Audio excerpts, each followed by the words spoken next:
வேதம் வாசிப்போம். தினம் ஒரு அதிகாரம். புதிய ஏற்பாடு. மார்க்கு எழுதின சுவிசேஷம். அதிகாரம் 5. பின்பு அவர்கள் கடலுக்கு அக்கரையிலுள்ள கதரேனருடைய நாட்டில் வந்தார்கள்.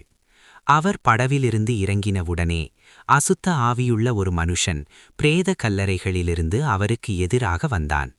அவனுடைய குடியிருப்பு கல்லறைகளிலே இருந்தது. அவனைச் சங்கிலிகளினாலும் கட்ட ஒருவனாலும் கூடாதிருந்தது. அவன் அநேகந்தரம் விலங்குகளினாலும் சங்கிலிகளினாலும் கட்டப்பட்டிருந்தும் சங்கிலிகளை முறித்து விலங்குகளை தகர்த்து போடுவான். அவனை அடக்க ஒருவனாலும் கூடாதிருந்தது. அவன் எப்பொழுதும் இரவும் பகலும் மலைகளிலும் கல்லறைகளிலும் இருந்து கூக்குரலிட்டு கல்லுகளினாலே தன்னை காயப்படுத்திக் கொண்டிருந்தான். அவன் இயேசுவை தூரத்திலே கண்டபோது ஓடி வந்து அவரை பணிந்து கொண்டு, இயேசுவே, உன்னதமான தேவனுடைய குமாரனே, எனக்கும் உமக்கும் என்ன? என்னை வேதனைப்படுத்தாதபடிக்கு தேவன் பேரில் உமக்கு ஆணை என்று மிகுந்த சத்தமிட்டு சொன்னான். ஏனெனில் அவர் அவனை நோக்கி, அசுத்த ஆவியே, இந்த மனுஷனை விட்டு புறப்பட்டு போ என்று சொல்லியிருந்தார். அப்பொழுது அவர் அவனை நோக்கி, உன் பேர் என்னவென்று கேட்டார். அதற்கு அவன், நாங்கள் அநேகராயிருக்கிறபடியால் என் பேர் லேகியோன் என்று சொல்லி தங்களை அந்த திசையிலிருந்து துரத்தி விடாதபடிக்கு அவரை மிகவும் வேண்டிக் கொண்டான். அப்பொழுது அவ்விடத்தில் மலை அருகே அநேகம் பன்றிகள் கூட்டமாக மேய்ந்து கொண்டிருந்தது.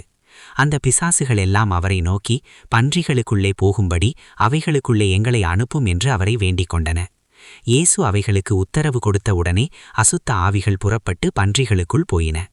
உடனே ஏறக்குள்ளைய 2000 பன்றிகள் உள்ள அந்த கூட்டம் உயர்ந்த மேட்டிலிருந்து ஓடி கடலிலே பாய்ந்து கடலில் அமிழ்ந்து மாண்டது. பன்றிகளை மேய்த்தவர்கள் ஓடி இதை பட்டணத்திலும் சுற்றுப்புறங்களிலும் அறிவித்தார்கள். அப்பொழுது சம்பவித்ததை பார்க்கும்படி ஜனங்கள் புறப்பட்டு இயேசுவினிடத்தில் வந்து, லேகியோனாகிய பிசாசுகள் பிடித்தவன் வஸ்திரம் தரித்து உட்கார்ந்து புத்தி தெளிந்திருக்கிறதைக் கண்டு பயந்தார்கள். பிசாசுகள் பிடித்திருந்தவனுக்கும் பன்றிகளுக்கு சம்பவித்ததை கண்டவர்களும் அவர்களுக்கு விவரமாய்ச் சொன்னார்கள். அப்பொழுது தங்கள் எல்லைகளை விட்டு போகும்படி அவரை வேண்டிக் கொள்ளத் தொடங்கினார்கள். அப்படியே அவர் படவில் ஏறுகிறபோது பிசாசு பிடித்திருந்தவன் அவரோடே கூட இருக்கும்படி தனக்கு உத்தரவு கொடுக்க அவரை வேண்டிக் கொண்டான்.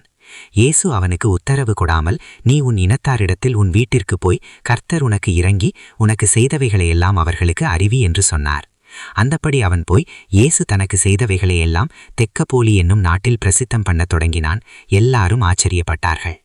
இயேசு படவில் ஏறி மறுபடியும் இக்கரைக்கு வந்து கடலோரத்தில் இருந்தபோது திரளான ஜனங்கள் அவரிடத்தில் கூடி வந்தார்கள்.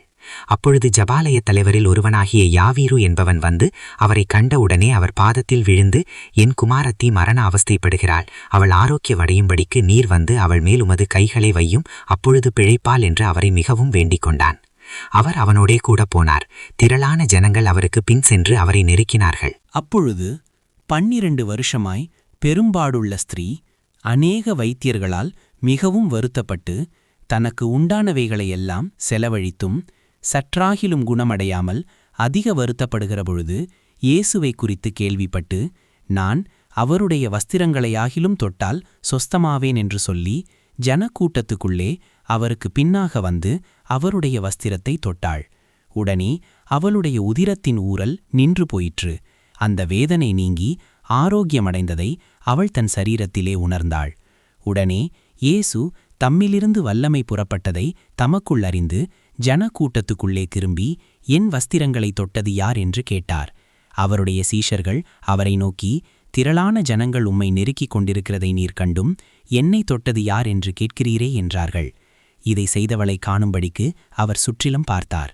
தன்னிடத்திலே சம்பவித்ததை அறிந்த அந்த ஸ்திரீயானவள் பயந்து நடுங்கி அவர் முன்பாக வந்து விழுந்து உண்மையையெல்லாம் அவருக்கு சொன்னாள். அவர் அவளை பார்த்து, மகளே, உன் விசுவாசம் உன்னை ரட்சித்தது, நீ சமாதானத்தோடே போய் உன் வேதனை நீங்கி சுகமாயிரி என்றார்.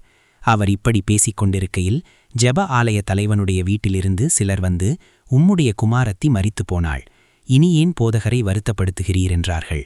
அவர்கள் சொன்ன வார்த்தையை இயேசு கேட்டவுடனே ஜெப ஆலய தலைவனை நோக்கி, பயப்படாதே, விசுவாசமுள்ளவனாயிரு என்று சொல்லி பேதுருவையும் யாக்கோபையும் யாக்கோபின் சகோதரன் யோவானையும் தவிர வேறொருவரையும் தம்மோடே வருகிறதற்கு இடம் கொடாமல் ஜெப ஆலய தலைவனுடைய வீட்டிலே வந்து சந்தடியையும் மிகவும் அழுது புலம்புகிறவர்களையும் கண்டு உள்ளே பிரவேசித்து, நீங்கள் சந்தடி பண்ணி அழுகிறதென்ன? பிள்ளை மரிக்கவில்லை, நித்திரையாயிருக்கிறாள் என்றார். அதற்காக அவரை பார்த்து நகைத்தார்கள்.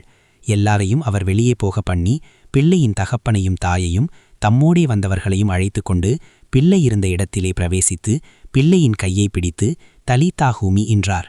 அதற்கு, சிறு பெண்ணே, எழுந்திரு என்று உனக்கு சொல்லுகிறேன் என்று அர்த்தமாம். உடனே சிறுபெண் எழுந்து நடந்தாள்.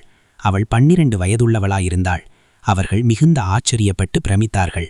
அதை ஒருவருக்கும் அறிவியாதபடி அவர்களுக்கு உறுதியாக கட்டளையிட்டு அவளுக்கு ஆகாரம் கொடுக்கும்படி சொன்னார். ஆமேன். கர்த்தருடைய ஆசீர்வாதம் உங்கள் மேலிருப்பதாக.